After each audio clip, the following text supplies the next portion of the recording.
dwumadi ye bekoso bia de betofom bia no ye mma hunu de ekoso eya sante amamere ene amane bra wo hene ekokura kwefa so ika ne kwan eda masepe Nyansapo TV mo subscribe e YouTube Facebook and afre TikTok Facebook bia ye wo na mo hwe dwumadi bia na dwumadi nso enya mo eye dwumadi famra mo na bibia enye fe eda masepe na me nhia mo papa ye sabre ene ye ne breda wo do pontutu amanda bra boyen o hentempra kon be ma wota se odidi ma hiafo nya bidie atwantwan kono no wota se won ye twen na nsa ne yakosa ene yewura wodaya wansore ko ne bofo ne nchen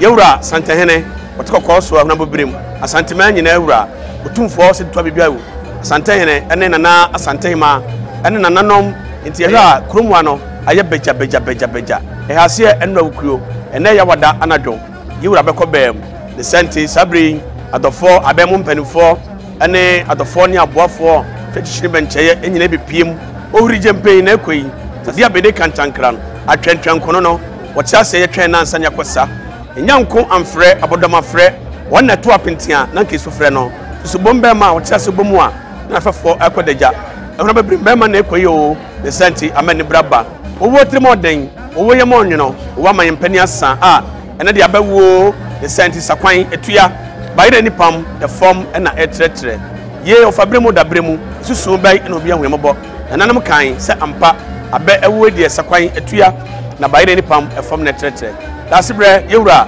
odi mahafo nya bidie tumfo brempon gomnante brebre rade odon suban no onfa wokra ensie ene anadwi yewura bekokura Nyansapo TV ye bekosu bia no Nyansapo TV e ma hunu bibia clear yedamase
chai bi na mo nye pe mo sa line pe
dia bede kantankran atwentwen kono no wotia se ye twen nansa nya kwasa enyanko amfre abodoma frɛ wonna to apentia na nke so frɛ no so bombe ma wotia se bomu a na fafo akodaja ehuna babrim be ma na ekoyi o the senti amani braba owo trimoden owo ye mo nwino owo amayempani asa a ene de abawo the senti sakwan etua bayire ni pam the form na etretre ye ofabremu dabremu susu bai na obi ahwembo enanam kan se ampa abe ewo die sakwan etua na bayire ni pam efom na tretre dasbre yewura odi mahia fonya bidie tumfo berempon gomnante brebre rade odon suban no onfa wokra ensie ene anadwi yewura bekwakura Nyansapo TV ye bekosu bia no Nyansapo TV ye ma hunu bibia clear ye damase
Madam Romania best say you right. I'm about to one another my recipe. Record great. And none of my rep for the great officer. My rati. I said, no one is so funny. From it to you were crying service. I'm going to share. God, you will. You will not let me see. You will say, wow, yeah. Ombra, Ombra, Professor. Very born yet. We done this. Second time. No,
say omo ana yi dinne na won sa na esi omo na so no omo broni san pentu whiskey strada na nanom so a omo e de hye da fome ebusu apeni so snap strada na kanya zema snap strada whiskey strada sede na nanom yura SN no sa na be makanya sene enso ne nana preoccupé ne da hoyi eye otu for some pain ne ono so ne broni san pentu ada ma yefenche safie na yefenya ndishe no kwan okuta ne kente epo ada ma yefankata ono anan na so eno achi ne dabo ne ne hyenti ade de yewura edija nana kwan no o me pe yewura de yewura ya de ya pe na na so fa me kakra se de yewura asante me yewura otu fort kokko so asante yen roka se ena kakra ni na nam marefo yewura so mpa hen ebusuya ne nkonya so fo ma yewura so te prekope se wono anu so mpa hen otwane ni ahweban yewura sna na ne ebusuya mo kwan hye na de besibia mo na so nte na nam ne ebusuya kwan hye de batu yewura ni ebu na no ene na eso yewura se amane kwan so yema ye amane se ne fata fenye wono anu so mpa kwan faman ai wo ye ne mprempon tiewura ma mba ya wasi sa pentu mfama busuya na mfoncha safie fenye wono anu be mpa kwan fefe mfama no yewura se bema otu no ma ne baaye wono so ne sa pentu mfama no mfam to akonya kesi ase yewura se na na marefo mo sa pentu sanse munu ya prekope na ene waja mo amoko bo ni abre yewura se na mu so an sa pentu fama na namu na mu fan so ni wono ane be mpo ni mu fama no yewura se san ne so mpenti boni ese bia so po ni ya mi na ho na mfan kata na ade so mfama no san so okọ tan na mu wonsi ado ebuzan se kente ye pa chere se so mpo de bo so yewura sante ni wo ba odija ne kwan yewura se owie esan ne so mpenti isika futu proje adu asan wo ni ya mi na ho amfamu na ade ni achi fama no okọ no okọ tan na mu bi san se sika ye wase so mpa ndo so menhia ahemfie na meba yewura otum fort kokoro so asante ni odija ne kwan ya de yewura otum fort kokoro so asante wo kasa no yewura na osi adamasa yo na kiame dawroma na nanu ni abusia na menyina mo fa so mfa ye kakra mitra ma na kwa du ya no ataso me yansa asante ye ma ni ti da megyina enche bia na nanu ma yefo ni abusia e ma abrewa sote so otumfo so mpa hene otwa ni aheban na yi ma do na da so na yi ma se mo kwai na mo kwa ya asante ma me se na fata mfa nya ma ade kwai ma me na yi ma se ye ni bra ba yi transenti be ma kanya asenhene a wo besi otumfo anan ni bra ni sasrada saa na nanu ma yefo ni bra ni sasrada saa na abusia ni bra ni sasrada saa na nanu munsha yan sasrada na yi ma se o ma champagne no kosa man de jakta o kuta ni bo nyina sabia so epo wo se munyina ho na mo fankata ma ade so ma me saa na yi ma kuta ni sika futuro proga dunsia wo se ya ni ya nyina ho ni afa mu na de ni atima no na se na de dunsia de ni abusan se ei ba ma se ta de wo nyina na nyina wo se me som pa me kokko som na nhia ahemfie ena na yi ma gya me kwa afefefe na se na yi ama ye ba ya na do sie no da sie bro me wura no amasa Yeah. Hey!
Come on.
Oh,